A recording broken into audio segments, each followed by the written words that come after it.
by my unholy ancestors, I never thought that there is a freaking deaf presentation of a furry that is actually fun. Now, if you if you don't know what I am saying, that's a villain in Puss in Boots from the newest movie. I know how it's Puss in Boots 2? Yeah, irrelevant. The Puss in Boots movie, main villain, death itself, and it's so effing awesome. Like, I just watched the entire thing, and it's so... I love it. The animation, perfect. The character, perfect. The, the entire timing, perfect. The main villain, one of the best main villains I ever seen. And Toon, yeah, Toon is actually a YouTuber that I follow, like and sub to him and me. But the thing is, he does a extremely good analyzation of any character, and I hope he does the same here. Because Death in Puss in Boots is just... oh, beautiful. Okay, let's start. I haven't used the phrase shiver me timbers in a long time, or ever, actually. But encounter with them, we learn that... The F? Okay. Just repeat that one. I haven't used the phrase shiver me timbers in a long time, or ever, actually. But the personification of death in Puss in Boots: The Last Wish calls for it. It's not just his intimidating presence, but the complex and layered motives that make him truly sadistic. And by the way, the presentation, if you see it on promotional material, it's not even comparable to the way he is presented in the movie. It's so much better if you hear him, see him, and just watch how he does the thing he does. It's just magnificent. Head over to Reddit and you'll find people still questioning whether he's simply a force of nature or an actual villain. We've covered Jack Horner before and how he's evil for evil's sake. Interestingly, he's only one of 3 villains in the film.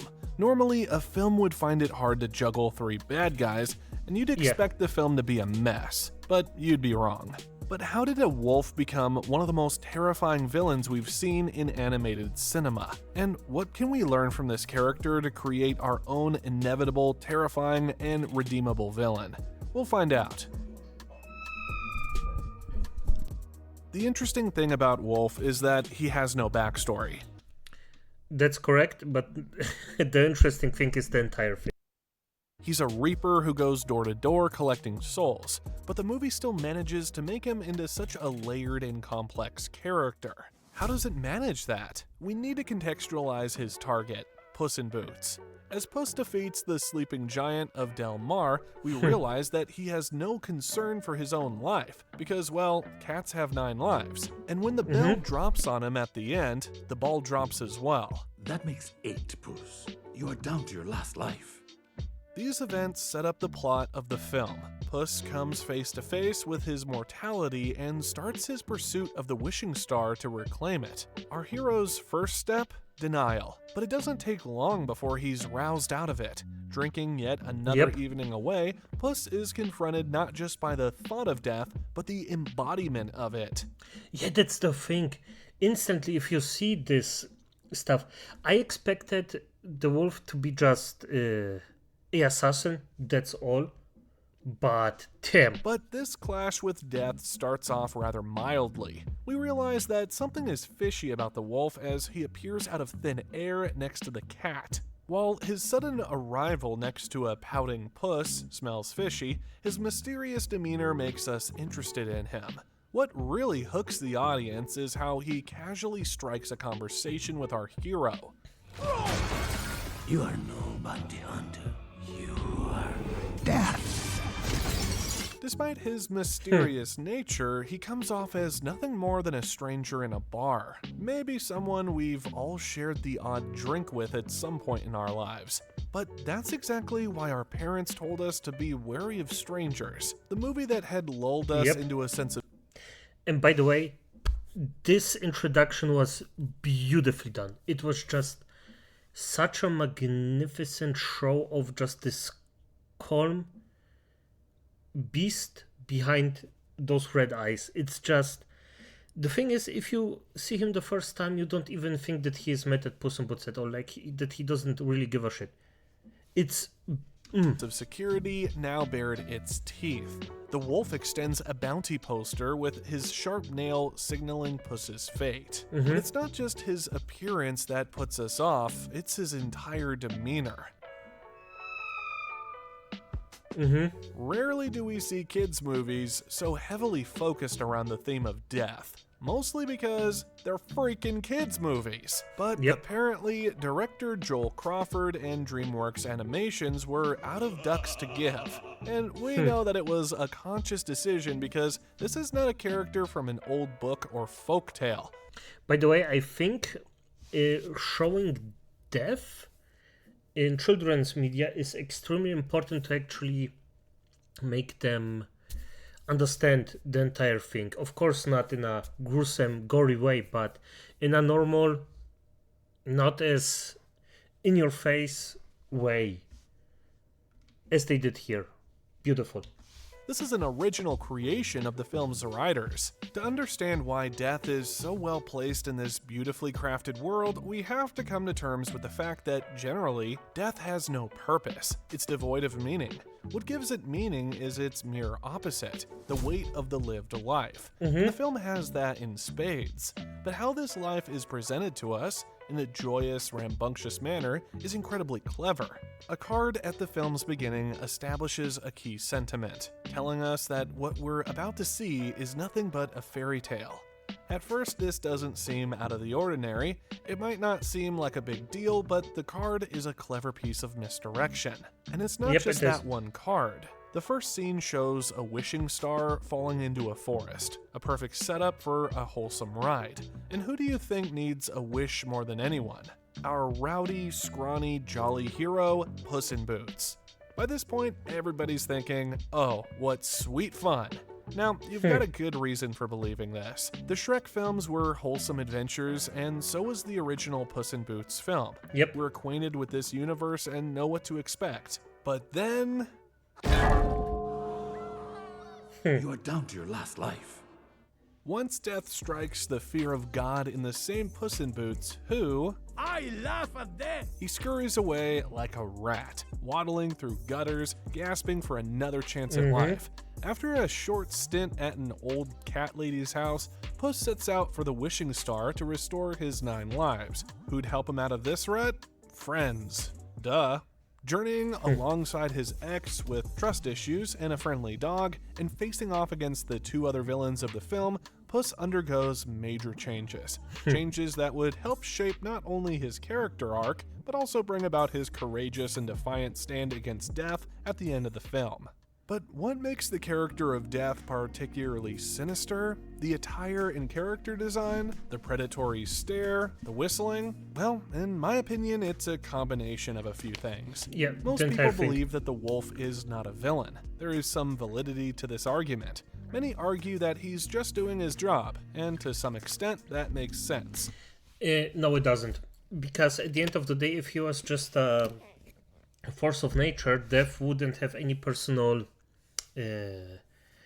investment in it, and Death is just mad at Puss in Boots because he has 9 lives and that he doesn't respect those lives. So he has his own thinking in this, and he actually wants to act upon it. That's an emotional investigation, and a force of nature doesn't give a fuck. To 100%, it doesn't give a fuck. Death may play by his rules, but he's still not entirely as it should be. So, you know, he's trying to do more than he actually should as a force of nature. So I would say he's still a villain, but also a force of nature. It's 50-50. But in this case, in this specific film, he's a villain. In our initial encounter with him, we learn that... But no one's escaped me yet. Sounds like death to me. Nice try, folks, but this is not the case. The claims of Wolf not being a villain are overblown. Proponents of the force of nature theory argue that he can be reasoned with, bargained with, has a ton of biases, and is clearly sadistic. So he must simply be an element of nature. But No. it's a matter of semantics. If nature can be evil, and he is an evil force of nature, that makes him a villain. His organic nature does not mean that he's allowed to change the laws of causation. Correct. Everyone is fated to die at a specific time, but the wolf goes out of his way to fulfill his thirst before Puss's time is up. Correctly. I agree with him. That's what I overstepped it a bit because I'm just so happy to explain it and now hear that somebody else actually thinks just as I do. That's good to hear. Nice to hear. Because I just watched it, so I'm barely out of it, and it was just beautiful. I didn't speak to anyone about it, and I'm just joyful, as you might maybe think accolades. He is clearly overstepping his boundaries to please himself. This makes his motivations out of tune with the natural order of things. What struck me here so much was how much the film plays around with the portrayal of death. Normally in literature, theater, and visual arts, including movies, you have an indifferent reaper who cares little for the souls of the damned. After all, he's been doing it for a long time. This is just another Tuesday to him. And that's a force of nature, a reliable, predictable, inevitable harbinger of fate that will arrive in time to do the deed. It doesn't tease, it doesn't struggle, it doesn't do it for any other motives other than the fact that it must. But in The Last Wish, we see a very different vision of death. This wolf is out for blood, and the energy he gives off is just Correctly. very intimidating, to say Correctly. the least. We know that this isn't just a force of nature. This is a fiend who's actively invested in Puss's fate. The sinister creature bludgeons and slashes his way through the establishment in their first meeting, bringing Puss real close to his 9th and final death. And when he says, I just love the smell of fear. as thunder strikes and his sickles grate against the floor, boy do I get goosebumps. But why does he have an agenda against our hero? This clearly isn't just another Tuesday to him because he chases the cat over multiple days. If that's how death operated in real life, there'd be a death once every Thursday or something. Death makes his ambitions known in the scene inside the Cave of Lost Souls. Here, Puss encounters his past 8 lives and how he wasted his years with the most minuscule and stupid things. The wolf appears here and reveals to Puss that his arrogance may have gotten him this far, but it was as far as it would lead him. He then proceeds to shatter the crystals one by one, each symbolizing one of Puss's past lives. It's the wolf's motivations, so different from any other embodiment of death we've ever seen on the screen, that make him so magnetic. Contrary to his average reaping journey, this time he's out with a vengeance. He wants to make Puss pay for wasting his 8 lives away. He wants to kill him before his time is up.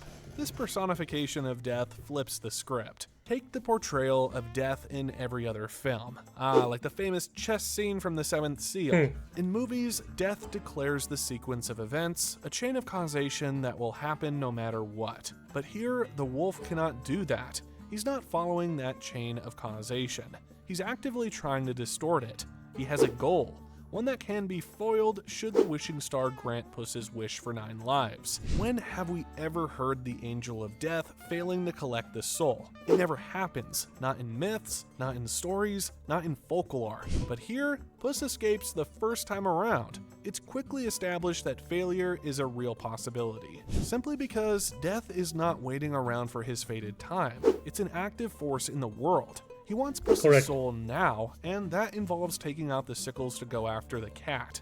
All this means that stakes are high, not just for the doomed Puss in Boots, but also the wolf who's out for his blood. He's in a struggle as much as the hero. He's annoyed at Puss's arrogance. There is something about this legendary outlaw's reckless disregard for life that has agitated him so. A change has occurred, riling him out of the slumber of his day-to-day duties. Just as Puss's nonchalant adventures has spurred the wolf out of his predictable life, so does another choice at the end of the film change him once again. When Puss finally understands the importance of living, he stops fearing death and grounds himself in the present, and much to the surprise of the viewers, the wolf walks away. It was a particularly interesting twist for me, but one that still maintained an air of plausibility. Initially, you think, why would the Reaper ever let someone go? That doesn't make any sense. But the more you look at it and reflect, the more you realize that the film was giving you the signs all along. The wolf was in it for the hunt. He was in it for the fun of it. If this was just another one of his many errands, maybe the film's events would have come across as low stakes. When Death realizes that Puss has learned his lesson of acceptance, he can't keep up. He then confesses that he was after an arrogant little legend who thought he was immortal. But Puss is no longer that person. Just as Puss in Boots' vile snobbery falls to pieces, so does Death's interest in taking his life. Even though he overpowers everybody and would eventually get to him, he still respects the journey Puss has been on and the change it has brought in him. Yeah, and I would even argue that this makes him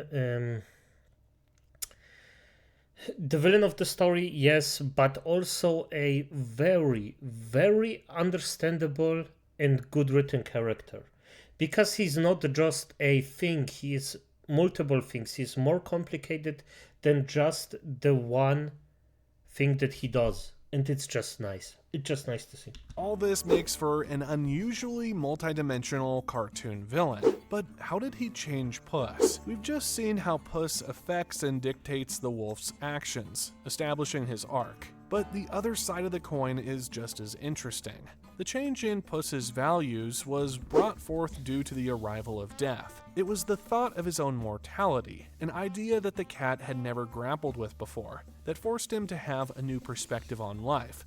The same cat who'd thrown away 8 lives now undertakes the most dangerous journey of his life, setting him on a crash course with fate. In most films, the hero's intent is set up halfway through the film. I have to destroy the villain, or I have to save the city. These are okay for the most part, but since the antagonist is so uniquely connected to the hero's own sense of self-worth, it makes us doubly invested in the story. Puss cannot defeat Death, and he cannot save himself from it. All that's left to do is accept his fate. His fear of mortality is the one and only incentive that makes him question his long-held beliefs. It is the impetus that snowballs one change after another in his life.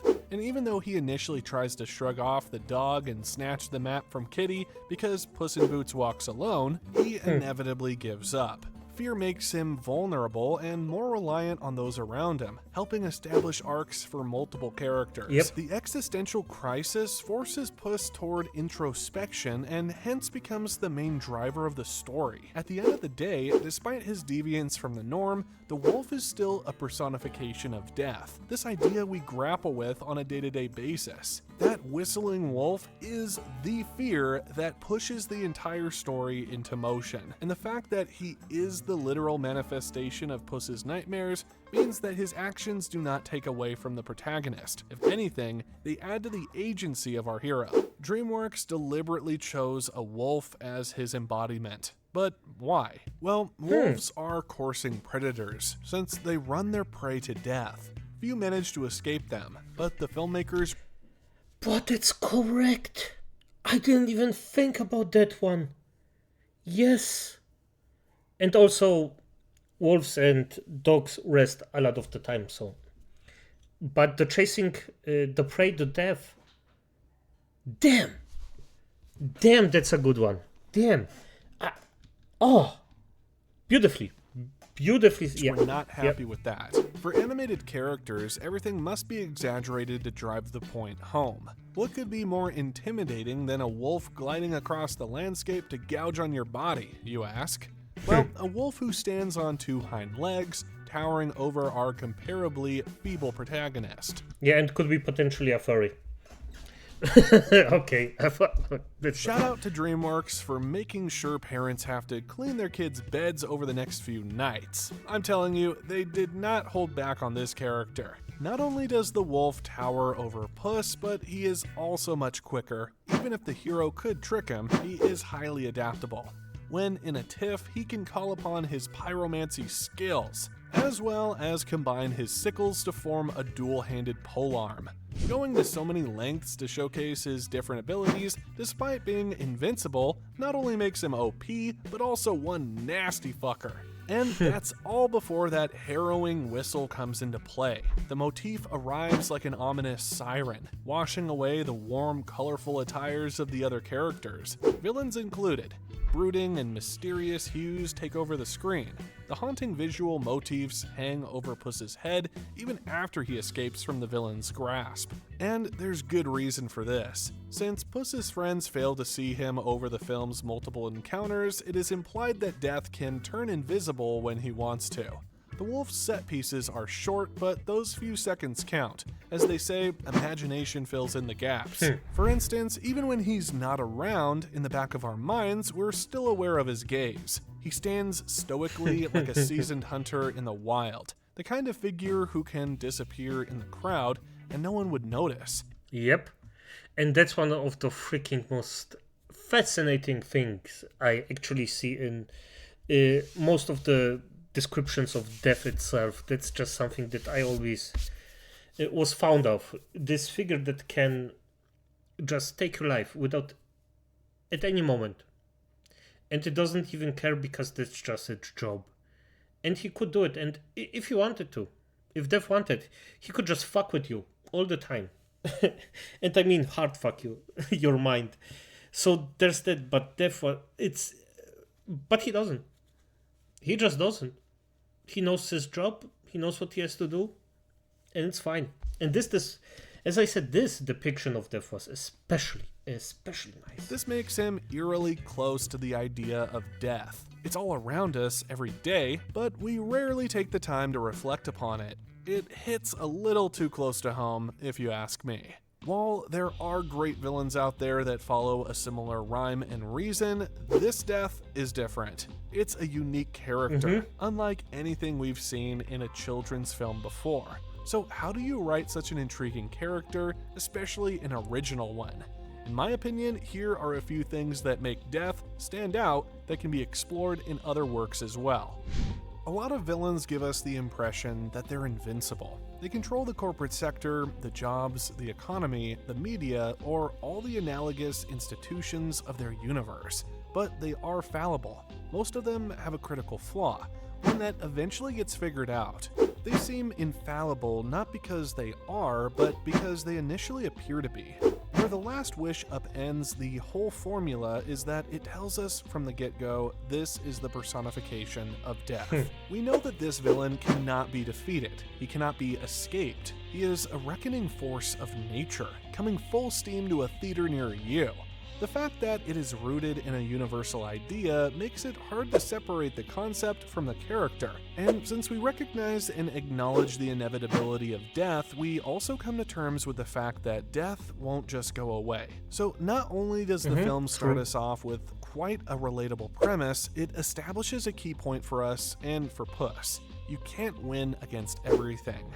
This leads Puss on an emotional journey to discover that truth for himself, and we tag along for the ride. We know that death is inevitable, but it's the fact that it arrives much earlier than it's supposed to that throws us off. Now, it's not easy to sell that for obvious reasons. It seems exaggerated and, ironically, cartoony.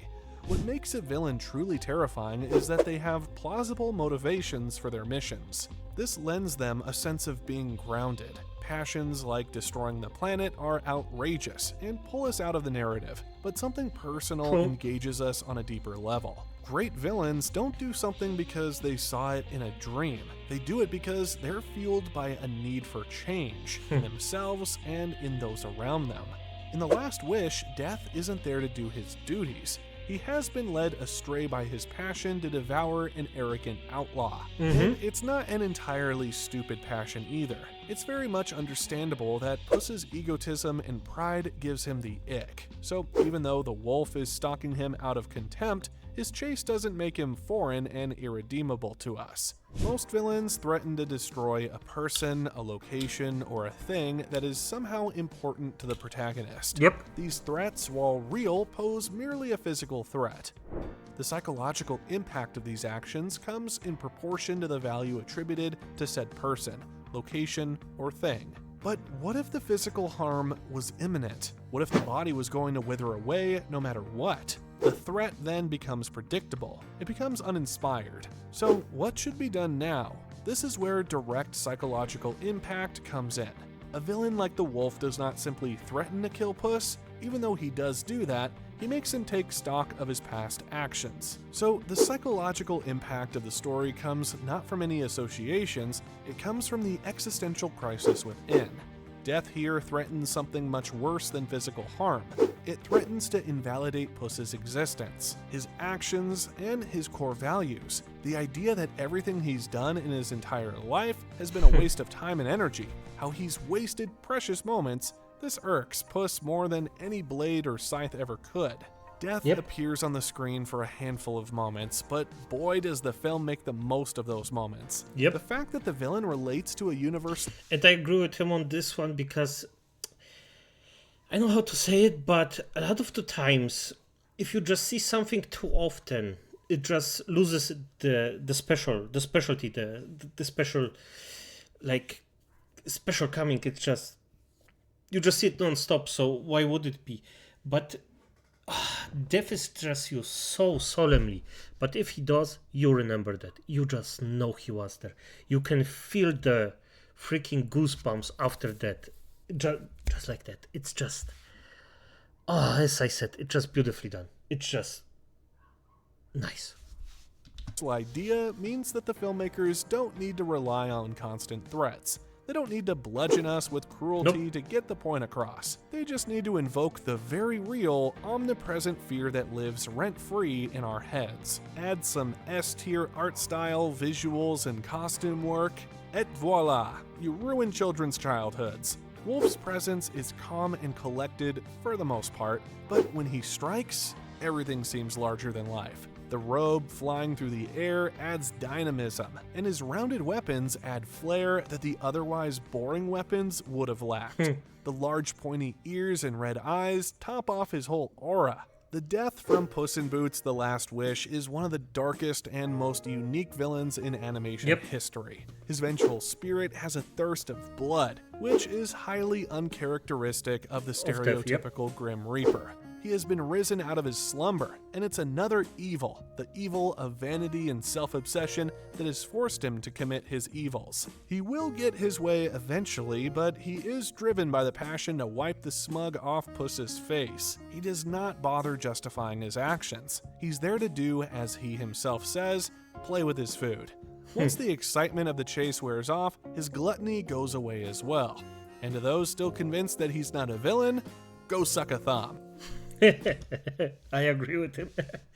but this is such a good and well-made explanation. Toon, if for some effing reason you see this, mate, you did such a good job. I really hope you can. Your other videos are, by the way, also extremely good, but this one is just on point with the entire death thing. It's perfect. Thank you for this video. But as it is, acolytes, good night.